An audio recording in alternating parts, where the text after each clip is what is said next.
Hello everyone, welcome back to my channel Prerna Gautam. I am BMS second prof student. So आज की video में मैं आप लोगों को बताने वाली हूँ फर्स्ट प्रॉफ के सब्जेक्ट के थोड़े से नोट्स, क्योंकि मैंने कुछ वीडियोस डाली थी इंस्टा पर जिसमें आप में से काफी सारे बच्चे मुझसे नोट्स मांग रहे थे। तो देखो, मेरे पास सारे सब्जेक्ट के नोट्स तो नहीं होंगे, बट मेरे पास कुछ सब्जेक्ट के नोट्स अवेलेबल है। आयुर्वेद में, थोड़े बहुत मॉडर्न में भी है। तो जो जो मुझसे हो पाएगा वो मैं आपको कवर अप करा दूंगी। सो बेसिकली आज की वीडियो में मैं आप लोगों को बताने वाली हूँ एनाटॉमी के नोट्स के बारे में। इस वीडियो में मैं आपको एनाटॉमी के आयुर्वेदिक नोट्स के बारे में दिखा दूंगी। आप स्क्रीनशॉट ले सकते हैं या फिर आप नोट्स बना भी सकते हैं, ठीक है। सो अभी मैं स्टार्ट करने वाली है आयुर्वेद पोर्शन से, जो कि हमारा एनाटॉमी का है। So let's start the video. सबसे पहले हम बात करते हैं, ये कुछ इंपॉर्टेंट डेफिनेशंस हैं जो कि आपको आनी चाहिए। बेसिक डेफिनेशन है एनाटॉमी की, तो आप लोग देख सकते हैं। यहाँ से हमारा पोर्शन स्टार्ट हो जाता है बोन्स का, यानी कि अस्थियां। थोड़ा सा आयुर्वेद का, थोड़ा सा मॉडर्न का पोर्शन है, एंड आगे जाके आपको ये मॉडर्न का पोर्शन है। ये बेसिक है, आपको आना चाहिए। इस ईयर इससे एक क्वेश्चन भी आया था 5 नंबर का, टार्सल्स का, एंड ये पूरा क्वेश्चन आया था। तो आप लोग देख सकते हैं, इंपॉर्टेंट है, याद कर लेना अच्छे से, पूरा आपको आना चाहिए। देन उसके बाद हमारा आ जाता है आयुर्वेद का। ये भी बहुत ज़्यादा इंपॉर्टेंट है, इससे भी क्वेश्चन आया था एंड इससे भी क्वेश्चन आया था। इस ईयर 5 नंबर का क्वेश्चन आया था, तो इसको भी अच्छे से याद कर लेना कि आयुर्वेद में और मॉडर्न में जो हमारी टोटल बोन्स मानी गई हैं वो अलग अलग क्यों मानी गई। तो इसमें पूरा बताया गया है कि कौन से आचार्यों ने क्या क्या डिफरेंस बोन मानी है जो कि मॉडर्न ने नहीं मानी है, ठीक है। आप स्क्रीनशॉट ले सकते हैं या फिर आप नोट्स भी बना सकते हैं।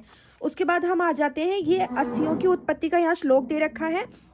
चाहो तो कोई एक श्लोक याद कर सकते हो, वैसे ये वाला श्लोक इंपॉर्टेंट भी है, ये बेसिक है, आप इसको याद कर लेना, कोई दिक्कत नहीं है। उसके बाद ये अस्थि का 5 भौतिक स्वरूप, ये मोस्ट इंपॉर्टेंट है, आप इसको अच्छे से देख लो, बहुत ज़्यादा इंपॉर्टेंट है।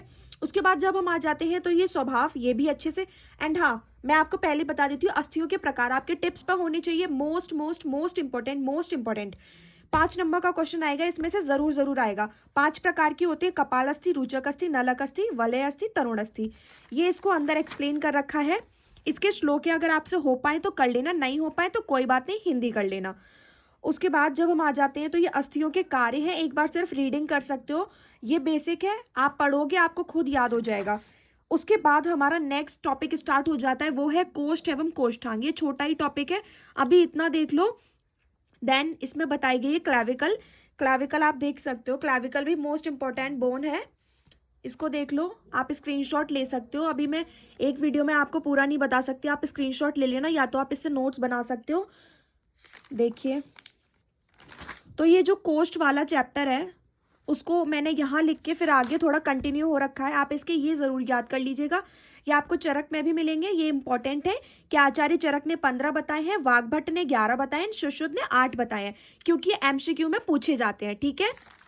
उसके बाद अब हम आ जाते हैं, ये बताया कि सारे आचार्यों ने अलग अलग क्यों बताए हैं, कौन से आचार्य ने उसमें क्या क्या मिक्सअप कर दिया है, तो आप यहाँ से देख सकते हैं। उसके बाद ये एक अलग टॉपिक है जो कि है हमारा आशय। आशय का यहाँ श्लोक दे रखा है, ये श्लोक इंपॉर्टेंट है, याद कर लेना, छोटा है ये श्लोक, आशय के प्रकार का है, ये भी मोस्ट इंपॉर्टेंट श्लोक है, आप इसको याद कर लेना। ये यहाँ आशय की संख्या दी गई है कि 8 है। आचार्य सुश्रुत ने कितने बताए हैं, आचार्य शार्ंगधर ने कितने बताए हैं, इंपॉर्टेंट श्लोक है, आप ये कर सकते हैं। उसके बाद ये आशय को अंदर पूरा एक्सप्लेन कर रखा है, आप चाहो तो इनके श्लोक छोड़ सकते हो, बट लेकिन आपको हिंदी आनी चाहिए, इंपॉर्टेंट है, क्वेश्चन इसमें से आता है। एंड मैं आपको एक चीज बता देती हूँ, जो मैं आपको एनाटॉमी के, मतलब जो मैं आपको रचना शारीर के जो ये नोट्स दिखा रही हूँ, अगर आपने ये नोट्स कर लिए तो आयुर्वेद का हर एक क्वेश्चन आप कर लोगे। तो प्लीज कोशिश करना, जितने भी मैं आपको ये नोट्स दिखा रही हूँ आप उनको अच्छे से टिप्स पे याद कर लो। ज़्यादा नोट्स नहीं है, बहुत ही कम है, अगर आप एक बार को बुक नहीं पढ़ोगे, सिर्फ मेरे नोट्स पढ़ के जाओगे तो आप पास हो जाओगे आयुर्वेद पोर्शन में, बता रही हूँ, ठीक है। ये आप इसके अंदर देख सकते हो, ये है। उसके बाद ये ऑस्टियोलॉजी वाला टॉपिक आ जाता है, आप इसको रीडिंग कर सकते हो अगर चाहो तो, अगर आपको स्क्रीनशॉट लेना है तो देख सकते हो, ठीक है। 9 reason of abdomen, most important, आपको आना भी चाहिए, एंड बेसिक है ये तो आना चाहिए जरूर, ठीक है। चाहो तो स्क्रीनशॉट ले लेना, ये इसका बेसिक सा डायग्राम है समझने के लिए। उसके बाद अब हम आ जाते हैं गर्भ विक्रांति वाले चैप्टर पर। ये चैप्टर बहुत ज़्यादा इंपॉर्टेंट है, देखो मैं आपको बता देती हूँ, इसके मैंने नोट्स नहीं बनाए थे, तो ये चैप्टर मैंने बुक से ही पढ़ा था, आप भी इसको बुक से पढ़ना ही बहुत बहुत बहुत ज़्यादा इंपॉर्टेंट है। इसमें ये शुद्ध शुक्र के और शुद्ध आर्तव के श्लोक जरूर याद कर लेना, ये काफ़ी जगह मिल जाते हैं, आपको क्रिया शारीर में भी मिलेंगे, ठीक है। उसके बाद अब हम आ जाते हैं संधि वाले चैप्टर पर। संधि वाले चैप्टर पर 2 श्लोक दे रखे हैं, आप पहला वाला श्लोक याद कर सकते हो, अस्थिनी स्नायु वदानी, ये इंपॉर्टेंट श्लोक है, ठीक है। ये वाला श्लोक आप छोड़ देना। और हाँ, एक चीज मैं आपको बता देती हूँ, हर चीज की संख्या जरूर याद करना कि कोष्ठ कितने होते हैं, अस्थि कितनी होती है, संधि कितने होते हैं, आशय कितने होते हैं, क्योंकि इनमें से एमसीक्यू जरूर आता है, ठीक है। ये कर लेना। ये वाला श्लोक मोस्ट इंपॉर्टेंट है कि 8 प्रकार की संधियां होती हैं, इनको अंदर एक्सप्लेन किया गया है। चाहो तो स्क्रीनशॉट ले सकते हैं, मैंने पेंसिल से लिख रखा है, थोड़ा जूम कर देती हूँ, पास से देख लेना, वरना आप नोट्स बना लेना इसके। देखो मैं फिर से कह रही हूँ, अगर आप ये नोट्स कर लोगे तो आपका आयुर्वेद पोर्शन कंप्लीट हो जाएगा। यहाँ से हमारा नेक्स्ट चैप्टर स्टार्ट होता है स्नायु। स्नायु वाला चैप्टर यहाँ से स्टार्ट हो रहा है। स्नायु की उत्पत्ति कैसे हुई आप ये देख लेना। ये स्नायु की 1-2 परिभाषा बताई गई कि आचार्य सुश्रुत ने स्नायु को क्या कहा है। ये स्नायु बताई गई। देखो यहाँ फिर से आ गया स्नायु के प्रकार। स्नायु कितने प्रकार की होती है, तो स्नायु 4 प्रकार की होती है, इसके अंदर ये एक्सप्लेन कर रखा है, याद कर लेना। उसके बाद आ जाता है, इसे मत देखना मैंने गलत लिख लिया, ठीक है। उसके बाद स्नायु की संख्या बताई गई, स्नायु के कार्य बताए गए, स्नायु का महत्व। श्लोक इंपॉर्टेंट नहीं है, छोड़ सकते हो। ये वाला श्लोक चाहो तो याद कर लेना, नहीं चाहो तो मत करना, इतना कोई खास इंपॉर्टेंट नहीं है।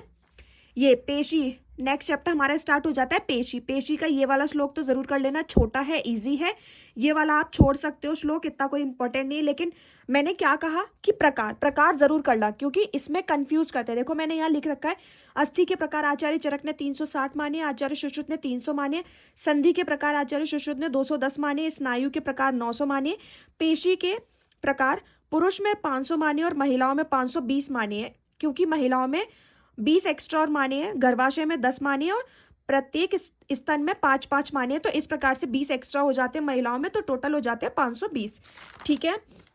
नेक्स्ट जो हमारा चैप्टर आ जाता है वो आ जाता है केश, दंत और नख। देखो ये चैप्टर मुझे इतना अच्छा नहीं लगता था, बट क्या करूँ, इंपॉर्टेंट चैप्टर है तो आप इसको जरूर करना, ठीक है।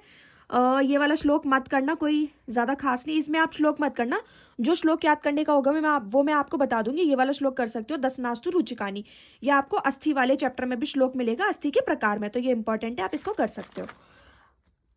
चाहो तो स्क्रीनशॉट ले लेना, वरना आप नोट्स बना सकते हो। ये यहाँ से नख वाला है, ठीक है, इसमें से भी एक क्वेश्चन आया था। ये मोस्ट इंपॉर्टेंट टेबल है अंजलि प्रमाण की, आपको क्रिया शारीर में भी मिलेगी। ये ट्रिक है, अगर आप ट्रिक से याद करना चाहो तो ट्रिक से कर लेना, वरना नॉर्मल कर लेना। ओज का बताया गया है, ओज का अंगुली प्रमाण क्या होता है और स्थान क्या होता है। उसके बाद ये कैसे है, अंगुली प्रमाण होता है और अंजलि प्रमाण होता है, इसको हम कैसे मीजर करते हैं वो बताया गया है। इतना ही है जो इंपॉर्टेंट है इसमें। उसके बाद हमारे आ जाता है इंपॉर्टेंट टॉपिक शिरा धमनी स्रोतस। देखो मैं आपको बार बार बता रही हूँ, आप सोच रहे होगे कि सारे टॉपिक तो इंपॉर्टेंट आप बता रही हूँ, मैंने सिर्फ वही नोट्स बनाए हैं जो मोस्ट इंपॉर्टेंट है, जिनसे क्वेश्चन आता ही आता है। तो अगर आप मेरे नोट्स भी अगर कर लोगे ना तो आप पास हो जाओगे आयुर्वेद पोर्शन में। सिर्फ आपको एक चैप्टर करना होगा बुक से, जो कि है गर्भवक्रांति वाला चैप्टर, उसको अगर आप बुक से कर लेना, क्योंकि उसके मैंने नोट्स नहीं बनाए थे। इसमें ये दोनों श्लोक हैं, अगर आप चाहो तो फर्स्ट वाला कर लेना, इजी है, छोटा है। उसके बाद शिरा की उत्पत्ति बताई गई है, फिर से आ गया शिराओं की संख्या, ये इंपॉर्टेंट है, अच्छे से याद करना। ये आ गया 5 नंबर का क्वेश्चन आया था। चाहो तो इनके श्लोक छोड़ सकते हो, लेकिन ये देख सकते हो कि ये कैसी होती है, जैसे वातव्य शिरा रक्तवर्ण की होती है और वायु प्रधान होती हैं, ऐसे ही फिर आप ये श्लोक भी छोड़ सकते हो। शिराओं का महत्व देख लेना, ये देख लेना। ऊर्ध्व, इसमें से 5 नंबर का क्वेश्चन आया था कि अवैध शिराएं कौन सी होती है। देखो मैंने लिख भी रखा है इंपॉर्टेंट टॉपिक, तो ये दे रखी है अवैध शिराएं, जो मैंने ये नोट्स में लिख रखा है, ठीक है, ये है। उसके बाद हमारा आ जाता है धमनी वाला चैप्टर, ये भी इंपॉर्टेंट है। इसमें ऐसा कोई खास श्लोक नहीं है, ये है छोटा सा धमनाथ धमन्या, छोटे छोटे श्लोक है, 2-2, 3-3 वर्ड के, एक लाइन के, आप इनको आराम से याद कर सकते हो। धमनी की संख्या, देखो मैं बता रही हूँ, किसी भी चीज की हर एक चैप्टर में संख्या जरूर दे रखी है, उनके प्रकार दे रखे हैं, तो वो तो आप बिल्कुल छोड़ना मत, जरूर याद करना। अगर किसी का 5 भौतिक महत्व हो तो वो भी कर लेना। देखो ऊर्ध्वगामी धमनियों के कार्य, अधोगामी धमनियां, तीर्घगामी धमनियां 3 प्रकार की बताई गई है यहाँ, जैसे भी वो आप याद कर लेना। उसके बाद आ जाता है स्रोतस। स्रोतस का ये वाला इंपॉर्टेंट श्लोक है, छोटा सा है, श्रवणात् श्रोतांशी, ये याद हो पाए तो कर लेना, वरना कोई बात नहीं है, ठीक है। उसके बाद ये स्रोतस का लक्षण, हिंदी पोर्शन कर लेना, आयुर्वेद हिंदी पोर्शन कर लेना, श्लोक आप छोड़ सकते हो, ठीक है। उसके बाद फिर से ये आ गया स्रोतस की संख्या, तो स्रोतस की संख्या तो आपको करनी ही करनी है, मैंने आपको बताया है कि हर चीज़ की संख्या आपको करनी है, ठीक है। ये गलत हो गया है टॉपिक मेरा। उसके बाद ये यहाँ बताए गए कि कितने स्रोतस होते हैं, और आचार्य सुश्रुत ने 5 नंबर का क्वेश्चन आया था, मोस्ट इंपॉर्टेंट है, अच्छे से याद कर लेना। सुश्रुत ने किन के क्या अधिष्ठान माने और चरक ने किसके क्या अधिष्ठान माने, ये इसको अंदर एक्सप्लेन किया गया। आप स्क्रीनशॉट ले सकते हैं या फिर आप नोट्स बना लेना, ठीक है। मोस्ट इंपॉर्टेंट चैप्टर मर्म शारीर। देखो अगर बहुत बड़ा चैप्टर, अगर बुक से नहीं कर पाओ ना तो जितना मैंने कर रखा है एटलीस्ट इतना तो कर ही लेना। दोनों श्लोक बहुत इंपॉर्टेंट है, दोनों श्लोक कर लेना। उसके बाद ये अंदर टोटल मर्म 107 होती है, दे रखा है। ये इसकी डेफिनेशन भी मैंने ऊपर दे रखी है, ये यहाँ इसको थोड़ा थोड़ा ये तो ज़रूर याद कर लेना। ये रचना के अनुसार कितने होते हैं, परिणाम के अनुसार कितने होते हैं, और परिमाण के अनुसार क्या होते हैं। उसके बाद ये इनको एक्सप्लेन किया गया, सद्ध प्राणर मर्म, कालांतर प्राणर मर्म, वैकल्यकर मर्म, विशल्यघन मर्म। ये एक नॉर्मली डायग्राम है, आप इसको देख सकते हैं, ठीक है।